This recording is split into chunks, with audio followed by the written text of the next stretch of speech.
Hello, welcome back from spring break. I'm excited to be getting back into things. I'm just going to do a quick overview here as we move into lesson 5, and you're going to see me kind of looking down here at some of my notes. But we're going to be looking primarily at school reform. So Darlene Hammond lays out three different states, if you will, as she refers to them as case studies in school reform. And I also in the lesson that you can see here, I'm kind of going to scroll a little bit, but there's some short videos in terms of looking at Connecticut, North Carolina, some K-12 fast facts, and also a discussion posting as well to be looking at for this lesson. And although the work that was done in Connecticut and some of these other states might seem a little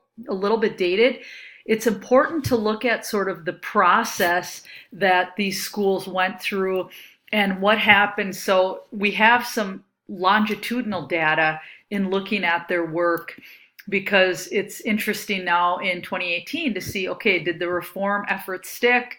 Are they not working? Was it a complete disaster? Those types of things.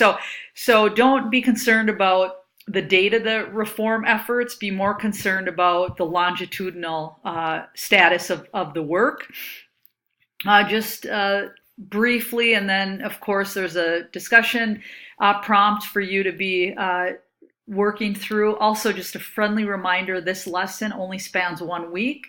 So it'll from the opening, and it'll close, of course, next Sunday, where we will, Monday morning, then we'll open up a global education lesson 6.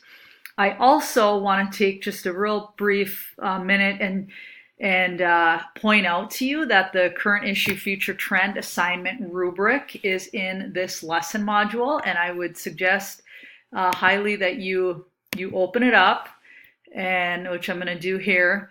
And you just take a minute or two to preview it so that you know exactly how you're going to be assessed for your assignment.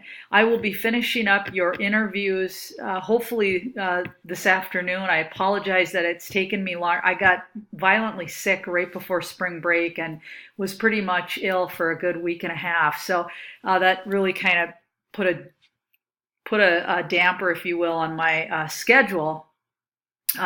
However, I want you to spend a little bit of time taking a look at the criteria in which you're going to be assessed for the assignment, the areas in which the points are allocated, and also to take a minute to look at the time. So one of the things that I'm going to really try to reemphasize to each of you is to stay within this 5-minute time period. And, I'm going to say 5 to 7 minutes. Anything, longer than that gets pretty drawn out. I will pretty much stop listening, and you'll get assessed on what is covered in those 5 to 7 minutes. Remember, if you're presenting with a partner, and I would highly encourage you to seek somebody out within the group if you can to present with.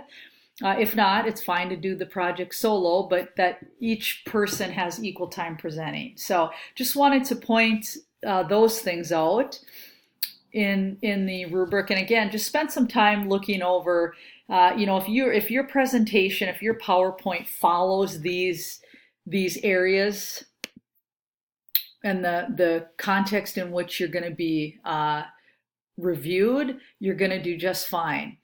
One of the challenges in the past from previous cohorts is too long. They really aren't. So this is a real exercise for you in really being razor focused on a topic, and it's really going to help kind of get your feet wet when it comes to looking at some topics for your own research and your action research courses.